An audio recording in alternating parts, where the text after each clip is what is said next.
Hi friends, నేను మీ ఇమ్రాన్ని.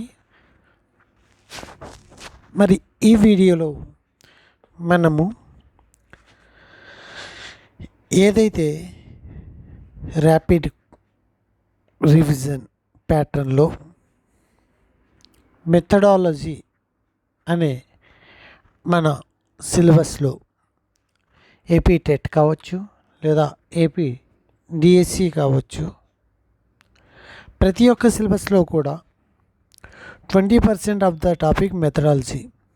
అటువంటి మెథడాలజీని మనకి సిలబస్ ప్రకారంగా 6 యూనిట్లు అని చెప్పి ప్రస్తావించబడింది. ఆ 6 యూనిట్లలో 6వ యూనిట్ అయిన मूल्यांकन की धारणा,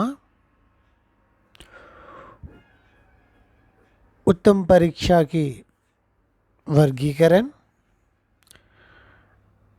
निरंतर समग्र मूल्यांकन, उपलब्धि परीक्षा, उद्देश्य आधारित मूल्यांकन, निदानात्मक एवं उपचारात्मक अने టాపిక్స్ ఏవైతే ఉన్నాయో ఇవన్నీ కూడా మనకి యూనిట్ 6లో ఒకటో టాపిక్ మూల్యాంకన్కి ధారణ.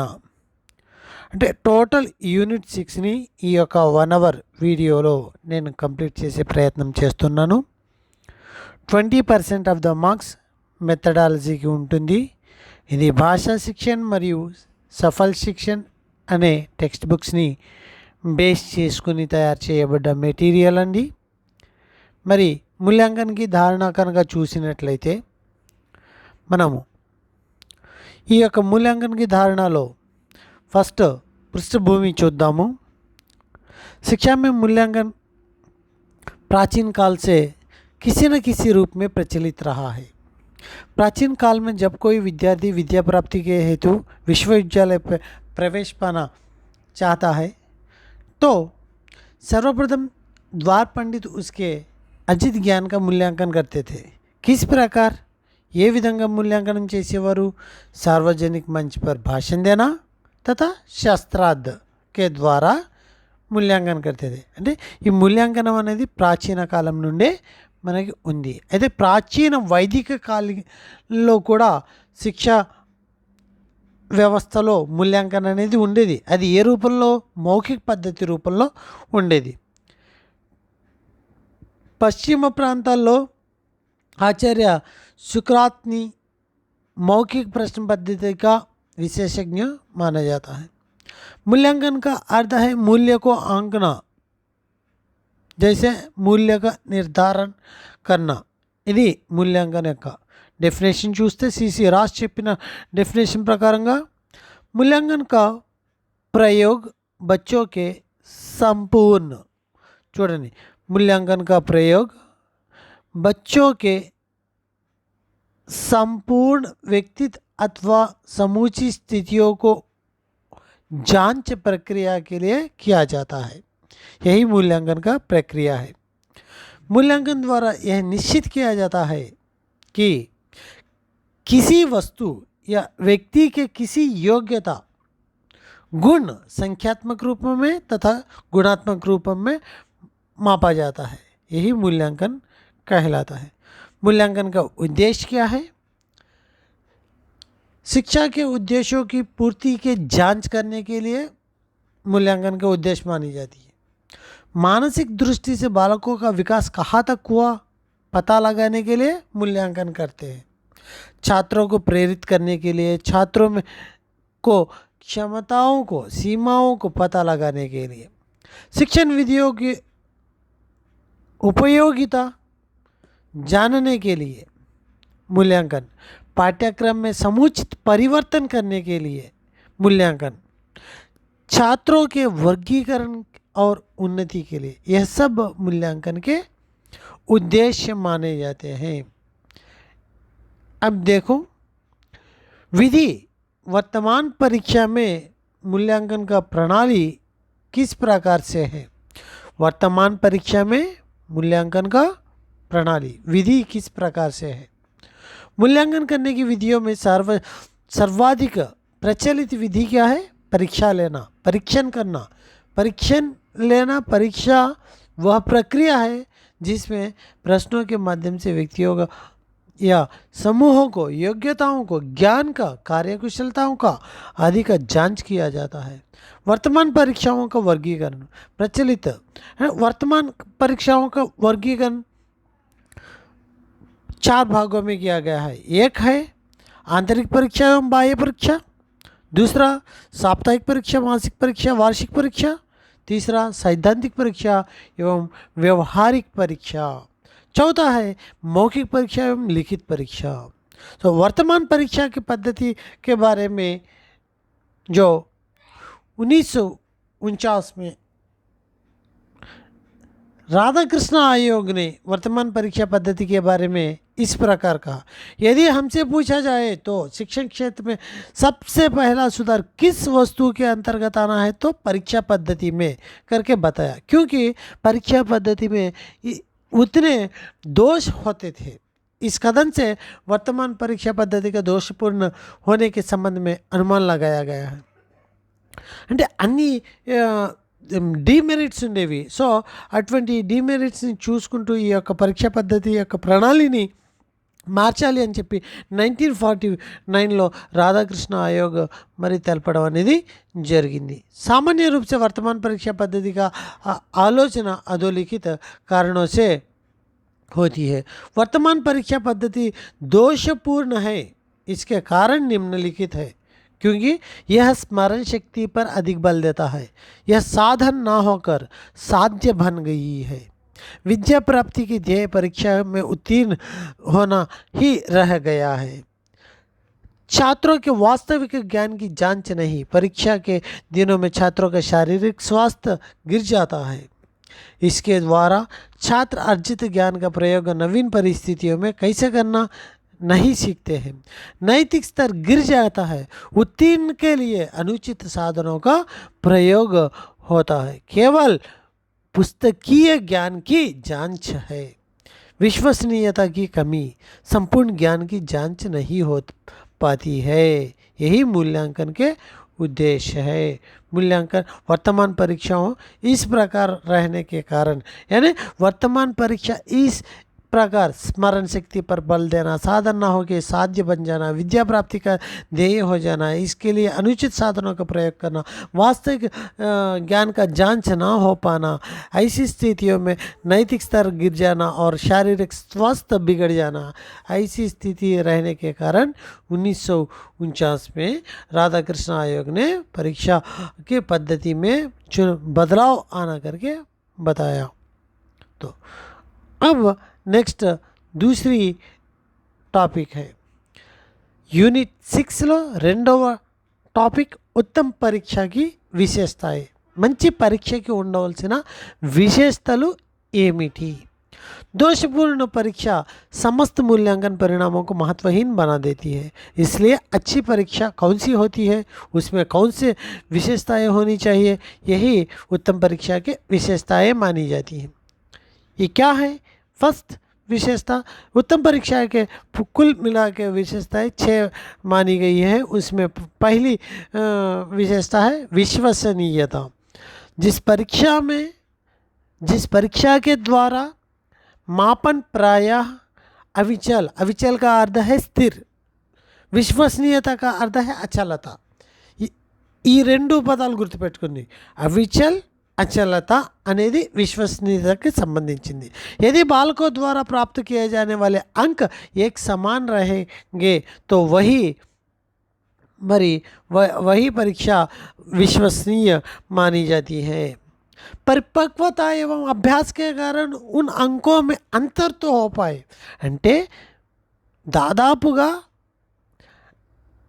పరీక్ష అనేది అందరూ ఒకే విధంగా స్కోర్ చేయగలగాలి. వాళ్ళు చేసిన ప్రాక్టీస్ బట్టి వాళ్ళలో తక్కువ ఎక్కువ అనేది ఉంటుంది. అదే విశ్వసనీయత. విశ్వసనీయత అనేది ఎట్లా గుర్తుపెట్టుకుంటారు? క్వశ్చన్లో స్థిర, అవిచల్, విశ్వసనీయత, అచలత అనేవి కనిపిస్తే ఖచ్చితంగా విశ్వసనీయత విశేషత అని అర్థము. నెక్స్ట్, ఒకే స్టూడెంట్ మన ఎగ్జామ్ అయిన తర్వాత ఇంచుమించు అందరు స్టూడెంట్ ఒకలాగా, ఒకే స్టూడెంట్ ఇంచుమించు ఒక ఎగ్జామ్లో 10 మార్కులు వచ్చి నెక్స్ట్ ఎగ్జామ్లో 100 మార్కులు రావడం అంటే విశ్వసనీయత కాదది. 10 వచ్చినోడికి 15 వస్తాయి. సో ఇట్లా ఈ రకంగా ఇలా నెక్స్ట్ उदाहरण देखिए, एक गणित अध्यापक 8वीं कक्षा के बालकों के लिए परीक्षा रखी। उसमें पहली बार एक बालक 100 में से 60 अंक प्राप्त किया। दूसरी बार उसी परीक्षा पे उसी अध्यापक ने परीक्षा रखने से 100 अंक में 65 अंक प्राप्त किया। इसे विश्वसनीयता कहते हैं। वैधता क्या है? जब परीक्षा द्वारा अभिष्ट लक्ष्य का मापन हो जाता है। చూడండి ఫ్రెండ్స్, ఇక్కడ మనకి పైన విశ్వసనీయతలో అవిచల్, స్థిర్, అచలత, అంక్ ఈక్వల్గా ఉండడం, ఇది విశ్వసనీయత. ఎగ్జాంపుల్స్ ఇవి. ఎగ్జాంపుల్స్ మీద బిట్స్ పడవచ్చు, డైరెక్ట్గా డెఫినేషన్ మీద బిట్ పడవచ్చు, రిపీటెడ్ బిట్స్, గతంలో వచ్చిన బిట్స్. సో ఇవన్నీ కూడా మీరు జాగ్రత్తగా చూసుకోవాలి. వైద్యత అనేది చూడండి, जब परीक्षा द्वारा अभिष्ट लक्ष्य का मापन हो जाता है तब उस परीक्षा को వైద్య మానా जाता है.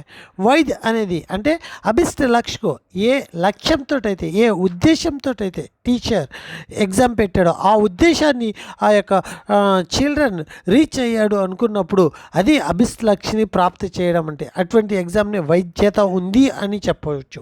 ఉదాహరణ చూసినట్లయితే भाषा की निष्पत्ति परीक्षा द्वारा होने वाला मापन भाषा की निष्पत्ति का यदि प्रतीक है तो, ఉదాహరణ కూడా డైరెక్ట్గా అడుగుతున్నాడని బిట్లో, అది గుర్తుపెట్టుకోండి. ప్రతి బిట్ డైరెక్ట్గానే ఉంటుంది మెథడాలజీలో. సో ఈ యొక్క ఎగ్జాంపుల్ చూసినట్లయితే वैधता के 4 प्रकार होते हैं।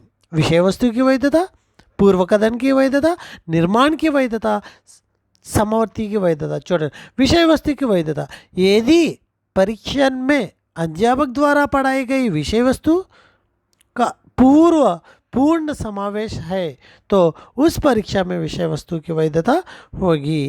विषय वस्तु की वैधता उपलब्धि परीक्षाओं में महत्वपूर्ण माना जाता है। इस वैधता की सहायता से ఉపలబ్ధియం का మూల్యాంకన్ అంటే ఎంతవరకు గెయిన్ చేస్తున్నాడు అనే దాని గురించి మనం మూల్యాంకన చేస్తాము. శ్రేణి విభాజన का एवं वर्गीकरण, श्रेणी वर्गीकरण करना विषय वस्तु की वैधता। पूर्व कथन करने की वैधता, यदि परीक्षा का बालक द्वारा प्राप्त किए गए अंक छात्रों के विषय वस्तु एवं भविष्यवाणी करने की, वह आगे चलकर क्या करेगा और किस परीक्षा में वह उत्तीर्ण हो पाएगा, इसका अनुमान लगाना పరీక్ష का లక్ష్య పూర్వగతం పరీక్ష. అంటే రాబోయే ఫ్యూచర్లో తను ఏ రంగంలో రాణిస్తాడో గెస్ చేయడానికి పరీక్షని మూల్యాంకనం చేయడంలో వస్తుంది. पूर्वकथन की करने की वैधता, निर्माण की वैधता, यदि परीक्षण में बालक द्वारा प्राप्त किए गए अंक जितने प्राप्त किए हैं, जितने उसकी उससे आशा थी, అంటే ఎంత గెయిన్ చేస్తాడనుకుంటామో అంతే గెయిన్ చేస్తే అది निर्माण वैधता అని. समर्थी वैधता అంటే यदि परीक्षण में बालक द्वारा प्राप्त किए गए अंक उसके चालू कार्यों से सहसंबंध बनाते हैं तो उसमें समवर्ती वैधता. సో అప్లికేబుల్గా ఉంటే, వాడు ఎగ్జామ్స్లో రాసింది తన నిజ జీవితంలో అప్లికేబుల్గా కనిపిస్తూ ఉంటే వాడు సమవర్తి వైధత. నిర్మాణ వైధత, ఏవైతే మరి మార్క్స్ వస్తాయనుకున్నామో అవి వస్తే నిర్మాణ వైధత. మరి పూర్వకథన్, భవిష్యత్తులో ఏ రంగంలో రాణిస్తాడో తెలియజేయడానికి పెట్టే ఎగ్జామినేషన్ని పూర్వకథన్. సో విషయ వస్తు గ్రేడింగ్ సిస్టమ్ని సపరేట్ చేసే విధానాన్ని విషయ వస్తువుకి వైధత అని చెప్తాము. ఫస్ట్ది విశ్వసనీయత, రెండోది వైధత. నెక్స్ట్ వస్తునిష్ఠత మీన్ ఏంటి? ఎటువంటి పక్షపాతం చూపించకపోవడం. వస్తునిష్ఠతకి అభావం में परीक्षण वैधता विश्वसनीयता गुण नहीं आते. ఎప్పుడైతే వస్తునిష్ఠత ఉండదో ఒక ఎగ్జామినేషన్లో అటువంటి విషయంలో మరి ఖచ్చితంగా విశ్వసనీయత వైధత ఉన్నా अभी वेस्ट गाने ఉండిపోతాయి. वस्तुनिष्ठता उत्तम परीक्षा की ऐसी विशेषता है जिसमें व्यक्ति निष्ठ बातों का लोप हो जाता है. इस परीक्षा में लेने वाले जांचने वाले व्यक्तित्व के उसकी रुचियों के पक्षपातों के लिए कोई स्थान नहीं होता. यह उत्तम परीक्षा की वह विशेषता है जिसमें छात्र छात्राओं का मूल्यांकन निष्कपट भाव से होता है. व्यापकता। व्यापकता का अर्थ है, చూడండి, तात्पर्य है मापित होने वाली చలరాశి अधिक से अधिक तत्वों को सम्मिलित करे। ఎక్కువ విషయాలని అంటే మనం అనుకున్న 4 రకాల విషయాలని కూడా మరి ఈ యొక్క రంగంలో మనం చూసినట్లయితే దాన్ని వ్యాపకత అని చెప్పడం అనేది జరుగుతుంది. ఒక ఎగ్జామ్లో మనం అనుకున్న ఉద్దేశాలు అన్నీ కూడా ఎక్కువ రూపంలో చూపిస్తే వ్యాపకత ఆ एग्जाम की विशेषता అవుతుంది. यदि भाषा की निष्पत्ति परीक्षा द्वारा व्यापक रूप से पाठ्य वस्तु से अधिक पहलुओं का मापन हो जाता है तो व्यापकता की दृष्टि से अच्छी परीक्षा माना जाएगा। विभेदीकरण का अर्थ है परीक्षा जो प्रतिभावान एवं निम्न योग्यता वाले को छात्रों को विभेद करना, సపరేట్ చేయడం అంటే బాగా చదివేవాడు బాగా మార్క్స్ చేయడం, తక్కువగా చదివేవాడు తక్కువగా మార్క్స్ చేయడం. సో ఫెయిల్యూర్ క్యాండిడేట్ ఏమో 100 చేసేవాడు ఫెయిల్యూర్ చేస్తే అది నకారాత్మक विभेदीकरण అవుతుంది. यदि परीक्षा में ऊंची योग्यता वाले छात्र बुरा करते हैं और कम योग्यता वाले छात्र अच्छा कर लेते हैं, ऐसी परीक्षा को नकारात्मक विभेदीकरण कहते हैं। विभेदीकरण उपयोगिता एवं व्यवहारशीलता। बालक परीक्षा में प्राप्त अंकों द्वारा यह जाना जाता है कि उसे आगे क्या करना है, कैसे पढ़ना है, किस प्रकार अधिक अंक पा सकता है, यह व्यवहार में उसे कैसे उतारना है। इस ऐसी विषयों के बारे में चर्चा करना ही वो ऐसी विषयों के बारे में जानकारी प्राप्त करना व्यवहारशीलता मानी जाती है। यह सब मेरी उत्तम परीक्षा के विशेषताएं मानी जाती है। उत्तम परीक्षा के विशेषताएं 6 प्रकार के होते हैं। 1 विश्वसनीयता, 2 वैद्यता फिर से 4 प्रकार के माने जाते हैं. అంటే ఇక్కడ మనం ప్రతి ఒక్క టాపిక్లో కూడా ఎగ్జాంపుల్ ఏంటి, వాటి యొక్క టైప్స్ ఏంటి, ఇవన్నీ బిట్సేనండి. గతంలో వచ్చిన బిట్స్ ఉన్నాయి, అలాగే రాబోయే ఎగ్జామ్స్లో కూడా.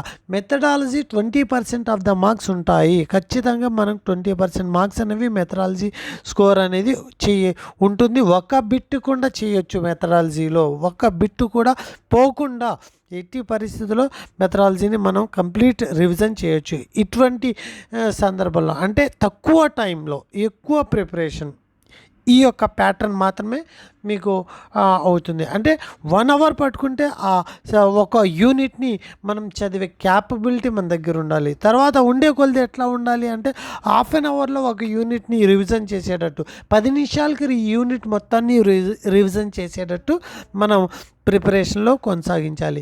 రివిజన్లో హైలైటింగ్ ఏం చేయాలి, సైడ్ హెడ్డింగ్స్ని, పాయింట్స్ని, ఎగ్జాంపుల్స్ని హైలైట్ చేసుకుంటూ వెళ్ళాలి. విశ్వసనీయత, వైద్యత और वस्तुनिष्ठता, వ్యాపకత, విభేదీకరణ తథా ఉపయోగిత, వ్యవహారశీలత, ఈ రకంగా మరి ఉత్తమ పరీక్ష యొక్క విశేషతలు ఉంటాయి. సో నెక్స్ట్ టాపిక్ వచ్చి మరి ఉపలబ్ధి పరీక్ష. అసలు ఉపలబ్ధి పరీక్ష క్యా హై అంటే ఏంటి అనేది మనము చూద్దాం. परीक्षाओं के प्रकार. परीक्षाएं मुख्य रूप से 2 प्रकार के होते हैं, एक उपलब्धि परीक्षा एवं दूसरा निदानात्मक परीक्षा. ज्ञान के किसी क्षेत्र में या व्यक्ति ने कितनी उपलब्ध अर्जित की, इसके लिए उपलब्ध परीक्षा रखे जाते हैं. निदानात्मक ज्ञान के किस क्षेत्र में व्यक्ति का निर्बलता और सफलताओं को पता लगाने के लिए जो परीक्षाएं रखी जाती है वही निदानात्मक परीक्षा.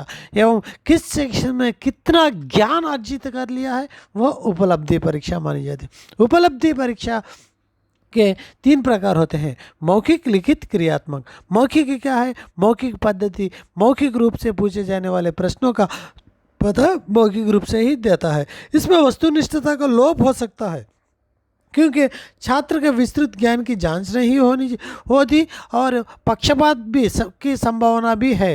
जो पूछने वाला सरल एवं कठिन प्रश्न पूछ सकता है. सो लिखित परीक्षा. इस प्रकार की परीक्षाओं में छात्र जिनके उत्तर के रूप में प्रश्न पूछे जाते हैं और जिनके उत्तर छात्रों लिखित रूप में दी जाती అంటే రాతపూర్వకంగా దీంట్లో ప్రశ్నలు ఉంటాయి, రాతపూర్వకంగా మరి సమాధానాలు ఉంటాయి. ఇటువంటి వాటిని లిఖిత పరీక్ష అంటారు. మరి క్రియ ద్వారాగా క్రియ చేస్తూ నేర్చుకునే పరీక్షల్ని క్రియాత్మక పరీక్షలు అంటారు.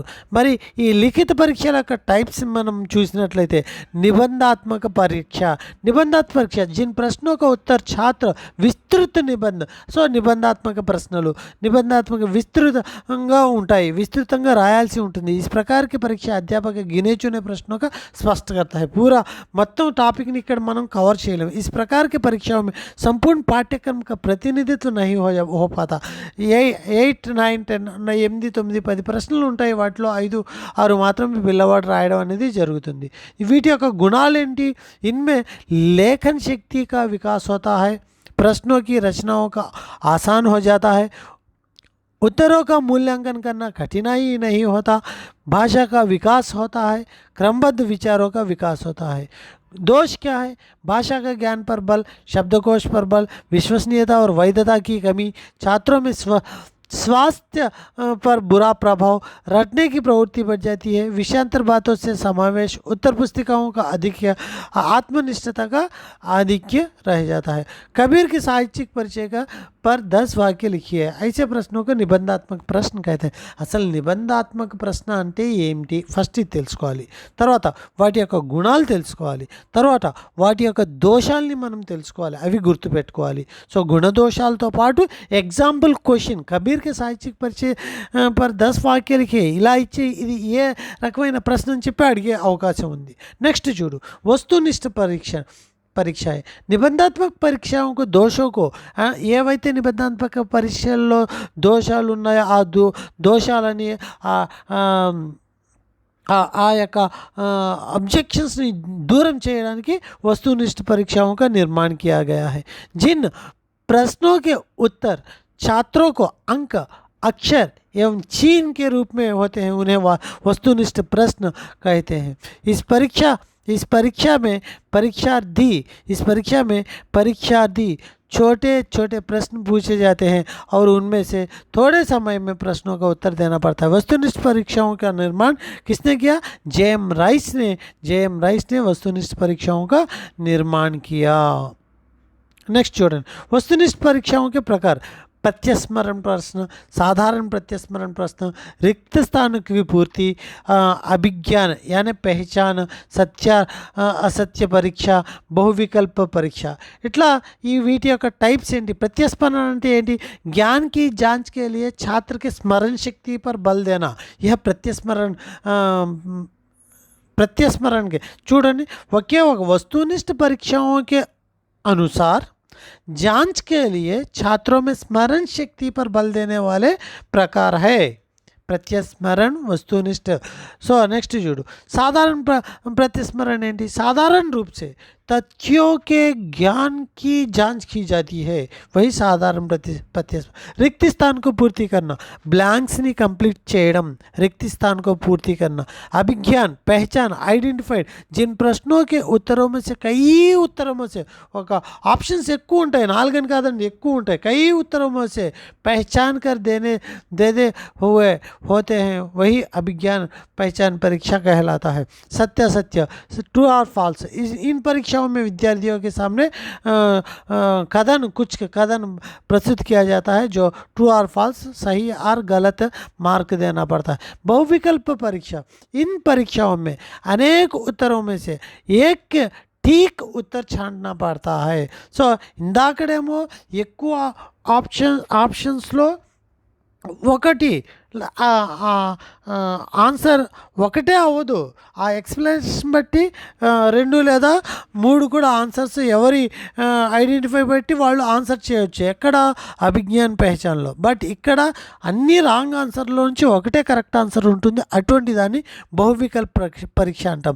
తిథియోగా జ్ఞాన్ డేట్స్ వస్తే, అలాగే తథ్యగా జ్ఞాన్ టాపిక్ డైరెక్ట్గా ఉంటే, నిర్ణయ శక్తి పర్ పరీక్ష ఒక చూడండి ఎగ్జాంపుల్ డైరెక్ట్గా ఇచ్చేసి దే दयानंद सरस्वती ने अपने सारे ग्रंथ हिंदी भाषा में क्यों लिखी? क्योंकि किसी दूसरी भाषा का ज्ञान नहीं था, उनकी मातृभाषा हिंदी थी।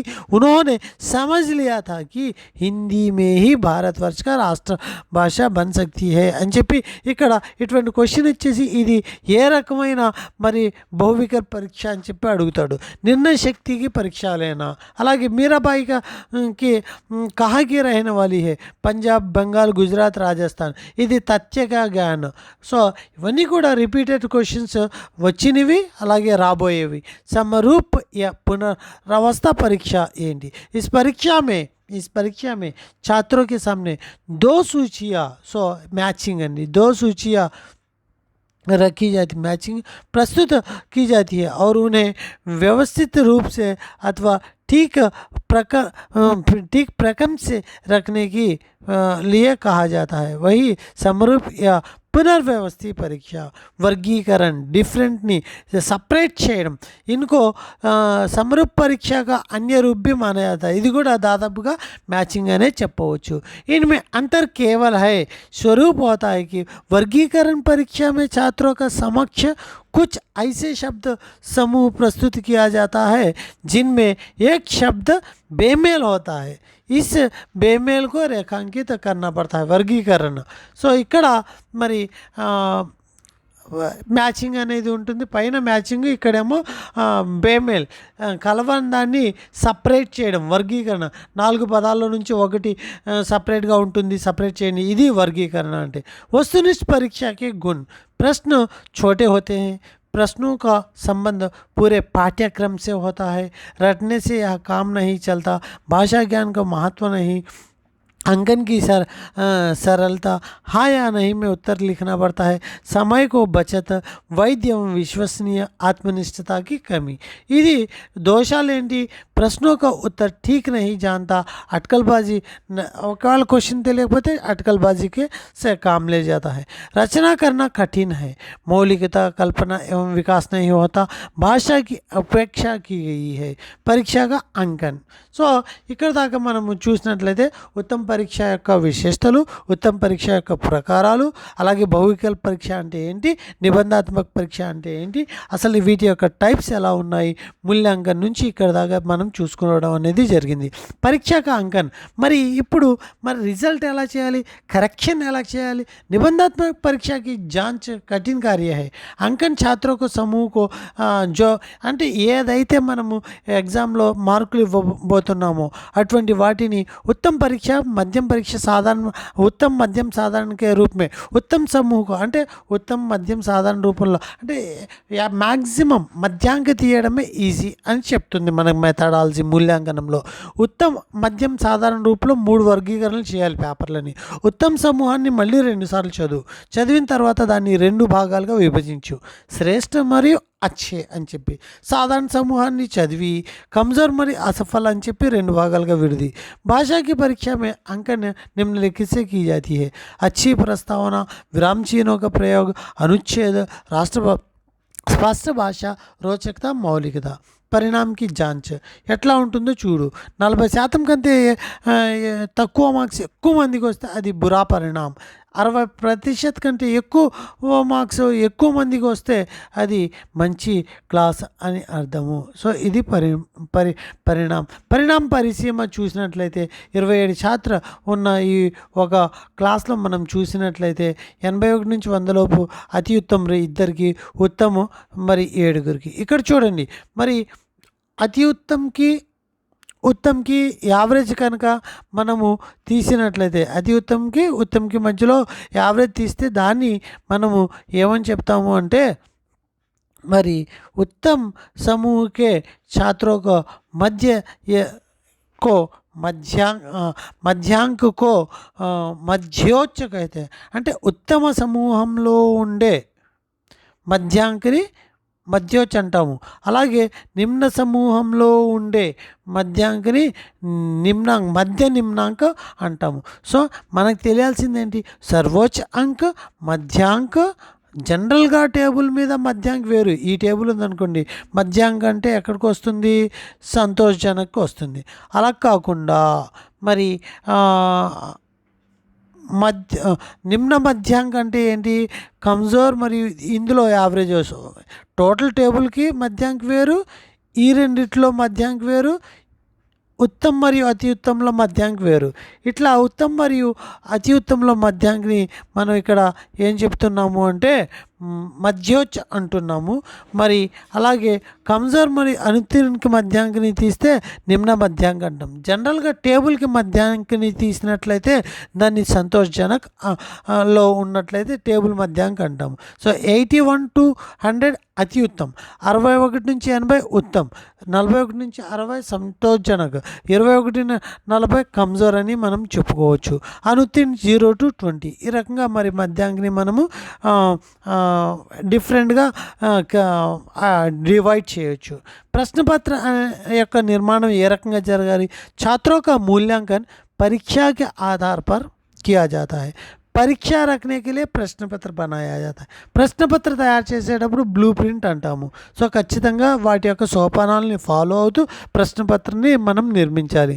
దాని గురించి వేరే టాపిక్లో మాట్లాడుకుందాం. मूल्यांकन की सफलता प्रश्न पत्र निर्माण आधारित है.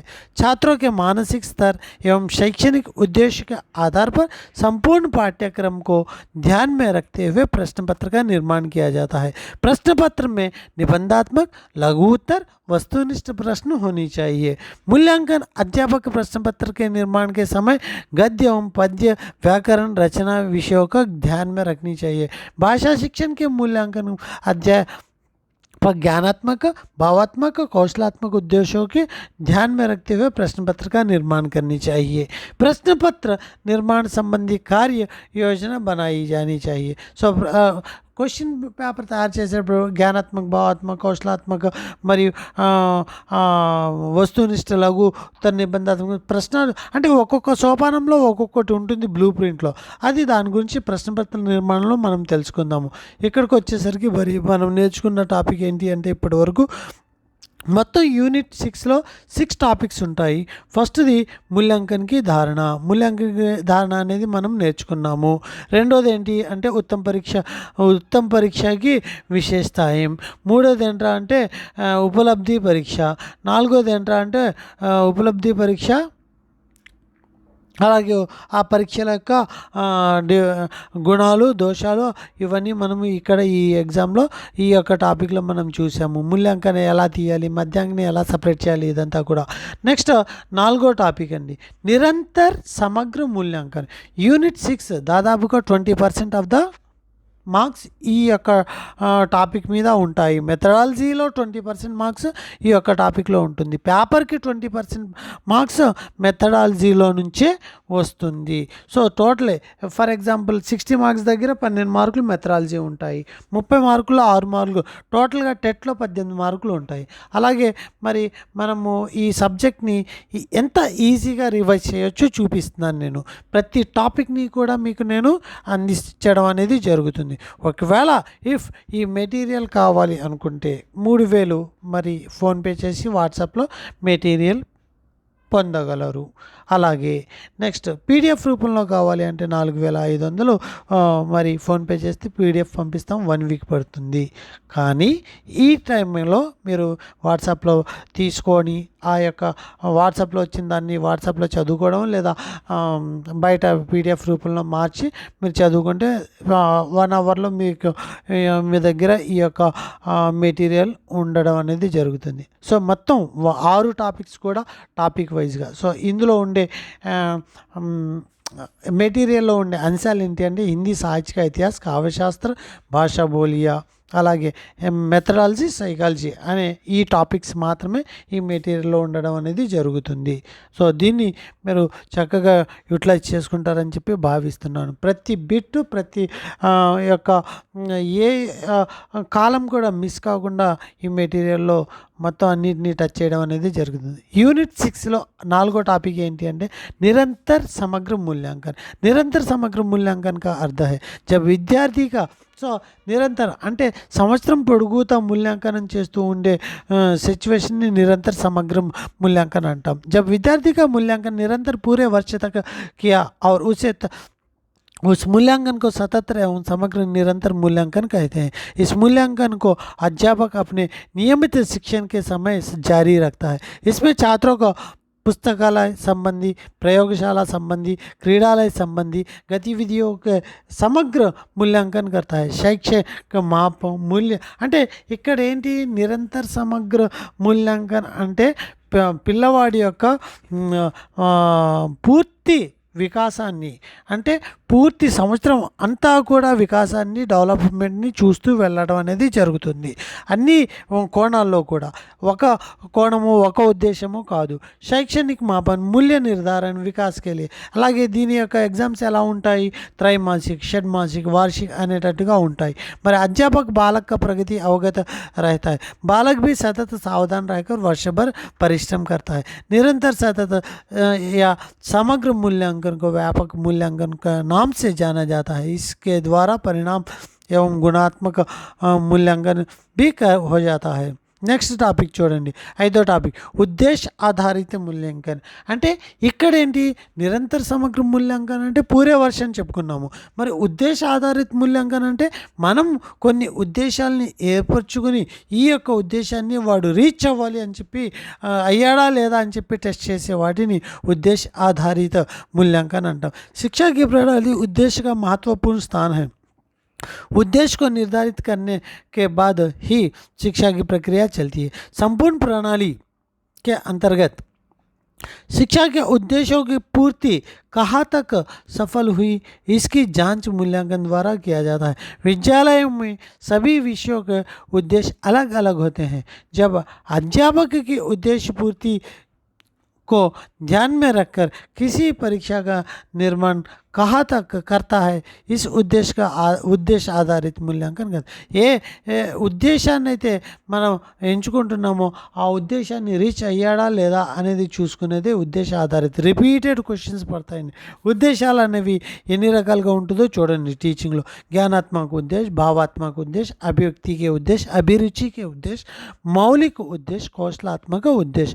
जब मूल्यांकन के द्वारा पूर्व निर्धारित उद्देश्यों की पूर्ति हो जाती है तो उसे उद्देश्य आधारित मूल्यांकन कहते हैं. ఇది మెయిన్ కాన్సెప్ట్. సో బిట్ అనమాట.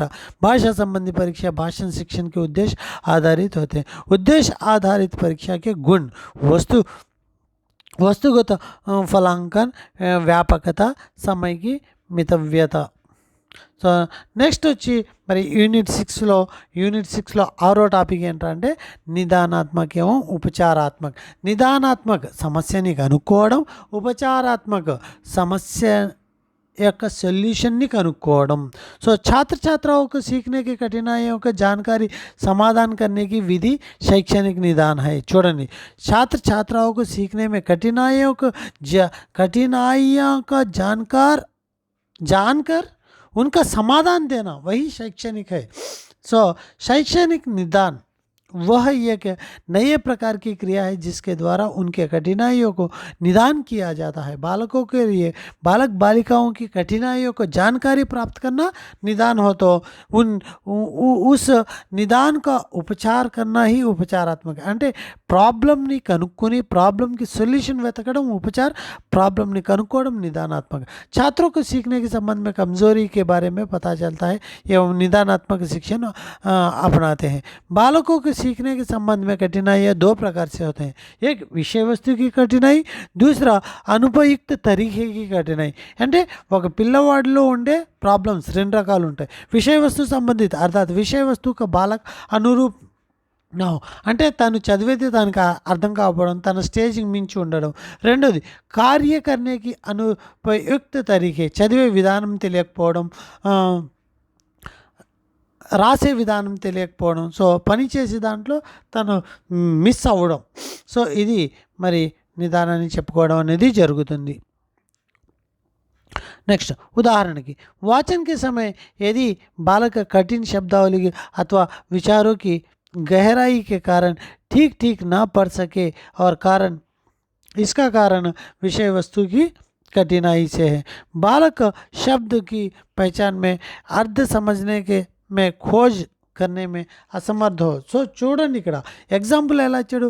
ఫస్ట్ ఎగ్జాంపుల్ విషయ వస్తువుకి కఠినాయి చూపిస్తున్నాడు. ఏంటి, శబ్దావళికో సమజ్ నా సకనా, విచారో కో సమజ్ నా సకనా అంటే అక్కడ టాపిక్ని అర్థం చేసుకోవట్లా. ఇక్కడేంటి, బాలక్ पहचानने में, अर्थ समझने में, खोज करने में అసమర్థ అంటే వెతకడంలో అసమర్థత చూపిస్తున్నాడు. అంటే ఫలానా టాపిక్ అని చెప్పిన ఆ టాపిక్ని తీయలేడు. అటువంటి పరిస్థితిని మరి ఇందులో అనుపయుక్త తరీకే సంబంధించింది. छात्रों को विषय वस्तु से संबंधित कमजोरियां जो जानना है, विशिष्ट कठिनाई जानकर उनका उपचार करना है. शैक्षणिक निदान के अंतर्गत आने वाली विषय वाचन,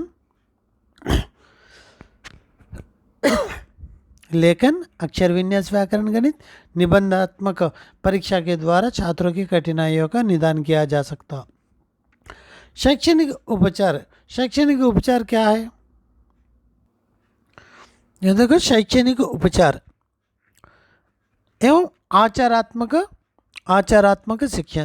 शैक्षणिक निदान से एवं అంటే प्रॉब्लमని कनुక్కున్న తర్వాత बालकों की जिन कठिनाइयों का पता चलता है उन्हें शैक्षणिक उपचार दूर किया जा सकता है. उपचार से అంటే శైక్షణిక ఉపచార ద్వారాగా దీన్నే మనం శైక్షణిక చికిత్సా క్షేత్రం నుంచి వచ్చింది ఉపచార అనే పదం అని చెప్పి కూడా చెప్తారు. शैक्षणिक उपचार विधि का प्रयोग मुख्य रूप से सामाजिक विषयों की अपेक्षा कौशल संबंधी पाठों में ही अधिक होता है, क्योंकि कौशल संबंधी पाठों को अशुद्धियाँ पकड़ने में जल्दी में आजी है.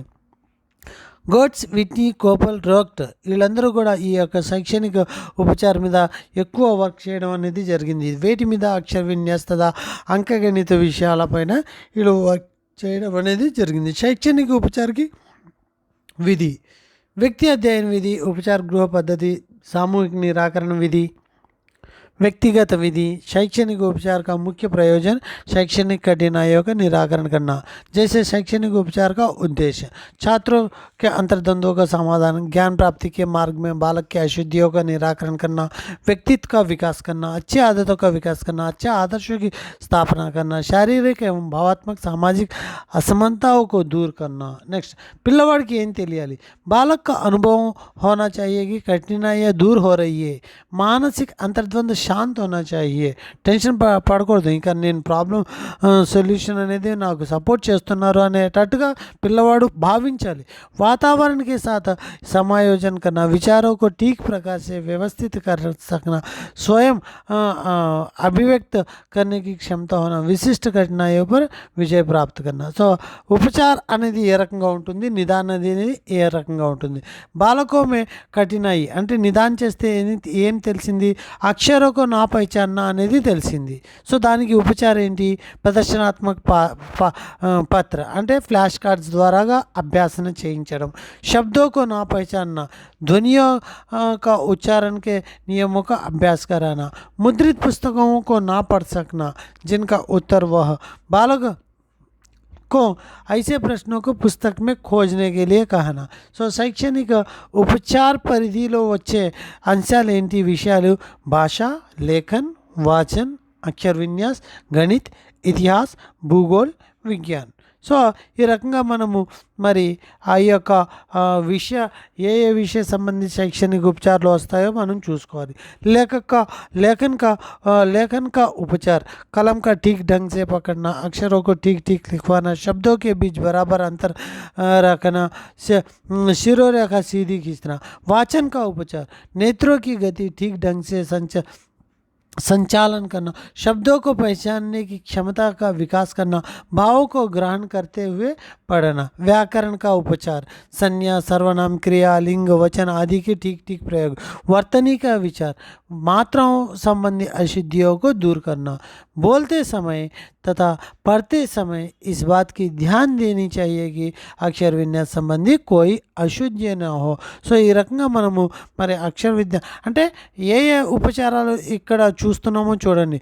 వర్తని ఉపచార్, వ్యాకరణ ఉపచార్, వ్యాకరణలో వచ్చిన ప్రాబ్లంకి సొల్యూషన్ ఏంటి, వాచన్లో వచ్చిన ప్రాబ్లంకి సొల్యూషన్ ఏంటి, అట్లానే లేఖనిక ఉపచారం అనే దానికి సొల్యూషన్ ఏంటి, అట్లానే మరి ఇక్కడ ఒక 3 ప్రాబ్లమ్స్ కూడా.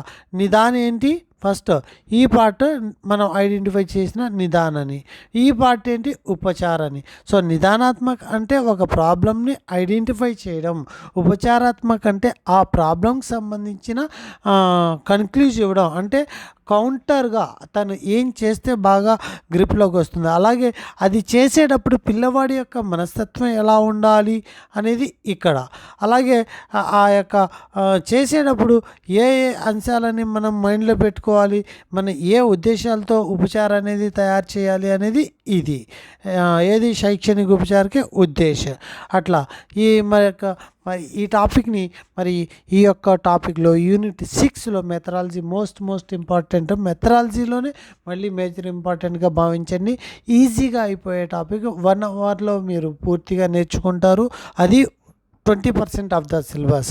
సో తర్వాత నేర్చుకునే కొద్ది ఇంకా షార్ట్ టైంలో లాస్ట్కి ఏ స్టేజ్కి వచ్చేయాలి అంటే ఒక 10 మినిట్స్లో టోటల్ సిలబస్ని మనము ఈ యొక్క యూనిట్ని కంప్లీట్ చేసే విధంగా ఉండాలి. ఇదే ర్యాపిడ్ కోర్స్ అనేది. స్పీడ్గా రన్ చేసుకుంటూ వెళ్దాం. ఒకవేళ వీటి యొక్క డీటెయిల్గా టాపిక్ వైజ్గా ఇంకా స్లోగా కావాలి అనుకున్నట్లయితే ప్లేలిస్ట్లోకి వెళ్ళొచ్చు, మెథడాలజీ టాపిక్ ఓపెన్ చేయొచ్చు, మూల్యాంకన్కి ధారణ అనేది ఒక చోట ఒక టాపిక్ ఉంటుంది. అలాగా సపరేట్గా టాపిక్స్ ఉంటాయి. ఇమ్రాన్ టెట్ డిఎస్సి క్లాసెస్ అనే ప్లేలిస్ట్లోకి వెళ్ళండి. మరి ఈ యొక్క టాపిక్స్ని మీరు చూడవచ్చు. ఏది డీటెయిల్డ్గా వర్డ్ టు వర్డ్ కావాలి అనుకుంటే ఇది సరిపోతుంది అనుకుంటే ఈ రకంగా చేయొచ్చు. సో ఖచ్చితంగా మరి ప్రతి ఒక్కరు కూడా ఈ యొక్క వీడియో యూటిలైజ్ అవుతుంది అని చెప్పి భావిస్తున్నాను. ఈ యొక్క మెటీరియల్ కావాల్సి వస్తే 9392596430 నెంబర్కి ఖచ్చితంగా మీకు వాట్సాప్లో కావాలి అంటే 3000ని పే చేయడం, లేదా పీడిఎఫ్ రూపంలో కావాలి అంటే 4500ని పే చేయడం అనేది జరగాలి. అది మైండ్లో పెట్టుకోండి. సో లేదు ఇలా చదువుకుంటాము అంటే చక్కగా చదువుకోవచ్చు, ఎటువంటి ఇబ్బంది లేదు. సో అట్లా ముందుకు వెళ్ళొచ్చు. సో హైయెస్ట్ స్కోర్స్ అనేవి టెట్లో ఎవరైతే చేస్తారో వాళ్ళకి డిఎస్సి కొట్టే అవకాశాలు ఎక్కువగా ఉంటాయి. Okay, thank you to one and all.